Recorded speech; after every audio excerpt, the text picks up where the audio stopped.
नाज़रीन अस्सलाम वालेकुम, मैं मोहम्मद अम्मार इस्लामी न्यूज़ में आपका इस्तकबाल करता हूँ। आइए देखते हैं आज की अहम खबर। मैं अभी उस्मानिया हॉस्पिटल तशरीफ़ लाया हूँ। नक़ीब मिल्लत बैरिस्टर असदुद्दीन अवैसी साहब जो तमिलनाडु टूर पे है, उनको ये इत्तला मिली कि हमारे पार्टी के आदिलाबाद सदर जो एक केस के अंदर जेल आदिलाबाद में थे, उनके साथ पता नहीं क्या हुआ, हमको भी पूरे डिटेल नहीं मालूम कि उनकी अचानक तबीयत बिगड़ गई बोल के उस्मानिया हॉस्पिटल आए। यहाँ पे हम आदिलाबाद पुलिस से मालूम करें तो आदिलाबाद पुलिस ये बताती है कि उन्होंने बाथरूम के अंदर हैंग करने की कोशिश कर रहे थे, जिसकी तरफ से उन्होंने अनकॉन्शियस हो गए। वहाँ से आदिलाबाद हॉस्पिटल रिम्स हॉस्पिटल लेकर गए हैं और रिम्स हॉस्पिटल वालों ने कहा कि इमीडिएट हैदराबाद उस्मानिया को लेकर आओ, तो यहाँ हैदराबाद उस्मानिया हॉस्पिटल को लेके आए हैं। अभी डॉक्टर्स उनका पूरा मुआयना कर रहे हैं, ट्रीटमेंट कर रहे हैं। ओरिजिनली वजह क्या है हमको भी पता नहीं है। हम पुलिस के डीजीपी साहब से और कमिश्नर रामागुंडम साहब से ये कहना चाहते हैं, इसकी प्रॉपर इंक्वायरी कराइए। और डीजी जेल्स राजीव त्रिवेदी साहब से भी हमारा पर्सनल रिक्वेस्ट है कि इसके ऊपर प्रॉपर इंक्वायरी कराइए। अगर फ़र्ज़ करिए कोई भी इंसान अगर कोई केस के अंदर इन्वॉल्व होके अगर वो जेल में रहता है, तो वैसे टाइम के ऊपर उसके बारे में भी सोचना जेलर्स की ज़रूर ड्यूटी है, जेल के सुपरिटेंडेंट की ड्यूटी है।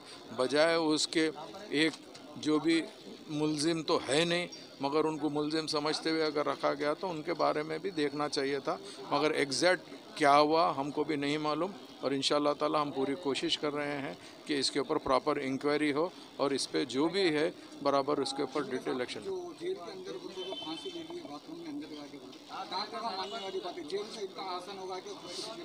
मैं अभी आपको क्या बताया कि ये वर्शंस जेल वालों के है। मैं बोला इसके ऊपर पूरी इंक्वायरी करना चाहिए। मुझे ख़ुद पूरे डिटेल नहीं मालूम हो रहे हैं, क्योंकि जेल के अंदर आप जो बता रहे हैं कोई चीज़ की सहूलत नहीं रहती। तो ये जो हैंग का है इसके ऊपर हमको पूरा यकीन नहीं है, इसके पीछे क्या है क्या नहीं, इसकी डिटेल इंक्वायरी के लिए हम बात करेंगे। अब असम्बली भी चल रही है, असम्बली में इस ताल्लुक से डिस्कस करें। फारूक साहब के घर वाला का ये है कि मुसावी एमएलए की तरफ से इनको टॉर्चर किया जा रहा है, इसमें सियासी नहीं, मुझे इस ताल्लुक से डिटेल नहीं मालूम है। अगर उन लोग अगर कुछ कह रहे हैं तो मुझे आइडिया नहीं है। मैं असम्बली अभी चल रही, स्टिल असम्बली कंटिन्यू है। मुझे जैसे ही मैसेज मिला, मैं चूँकि असम्बली जब चलते वक्त अंदर रह सकत फ़ोन्स जैमर्स रहते, फ़ोन भी नहीं चलता, मगर बाहर से मुझे कोई आके हमारा अटेंडर ये बताया कि आपको इमीडिएट ऐसी के बाद इंसिडेंट हुआ बात करना है। तो मैं जैसे लिया उनके यहाँ पे रिलेटिव से बात करके मैं इमीडिएट यहाँ पे आया। आप लोग फारूक साहब के संग ठहरेंगे, लेकिन असेंबली में भी आवाज़ उठाएंगे फारूक के संग? अरे मेरे बड़े भाई, हमारी पार्टी का सदर है, बोल रहा हूँ तो ठहरेंगे क्या? हम ठहरे हुए है, हम तो इंसाफ के वास्ते लड़ेंगे। आप ये क्यों सोच रहे हैं हम ठहरे हुए नहीं? हम नहीं ठहरे हुए हैं तो अभी तक थोड़ा ही रहता। अरे फिर अभी चल रहा है ट्रीटमेंट 48 आवर्स तक। अस्सलाम वालेकुम भाई। आदिलाबाद फ़ारूक अहमद आदिलाबाद मजलिस सदर मेरे भाई है, उनको जो है जेल में फांसी लिए बोल के बोल रहे हैं। अब उस्मानिया हॉस्पिटल को लेके आए। आदिलाबाद में फर्स्ट रिम्स हॉस्पिटल को लेके गए थे, लेकिन वहाँ से उनको उस्मानिया को रेफ़र कर दिए। अब उस्मानिया हॉस्पिटल में जो है उनकी हालत तशवीशनाक है। डॉक्टर का कहना है अभी कुछ कह नहीं सकते, जो है वेंटिलेटर पे लगाएंगे बोल के बोल रहे हैं। हमारा मुतालबा क्या है हमारे मीडिया के ज़रिए हुकूमत तेलंगाना से कि फ़ारूक अहमद पे जो है पुलिस का बहुत टार्चर था और आदिलाबाद के लोकल एमएलए जोगू रामन्ना का बहुत टार्चर है। उन्होंने सियासी इंतकाम जो है अपना सियासी दुश्मनी को जो है अपनी ज़ातियत पे लेके काम कर रहे हैं। और आदिलाबाद के एसपी विष्णु वारियर साहब जो है एक तरफा काम करते हुए फ़ारूक अहमद पे जुल्म और ज़्यादती कर रहे हैं। उसकी वजह से फ़ारूक अहमद फांसी लिए बोल के बोल रहे हैं, लेकिन हमको शक है इस पर। फ़ारूक अहमद जो है एक जांबाज लीडर थे, उन्होंने फांसी लेने की नाकारा हरकत नहीं कर सकते। हमको यकीन है कि उनके ऊपर जो है कातिलाना हमला हुआ जेल में। इससे पहले पेशी में मैं आदिलाबाद डिस्ट्रिक्ट कोर्ट में फ़ारूक अहमद से मुलाकात करा था।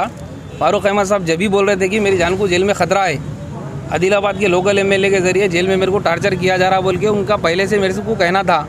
लेकिन अब हम क्या कर सकते हैं, हम कोशिश कर रहे थे कि कुछ नहीं होता, लेकिन आज हमको ये दिन देखना पड़ा। और विष्णु वारियर साहब जो है सामने वालों पे जो लड़ाई हुई फ़ारूक अहमद पे, एक बात आप लोग बताइए, फ़ारूक अहमद पे आर्म सेट बुक करे, क्यों बुक करे? फारूक अहमद के पास जो है अपनी लाइसेंस याफ्ता वेपन है।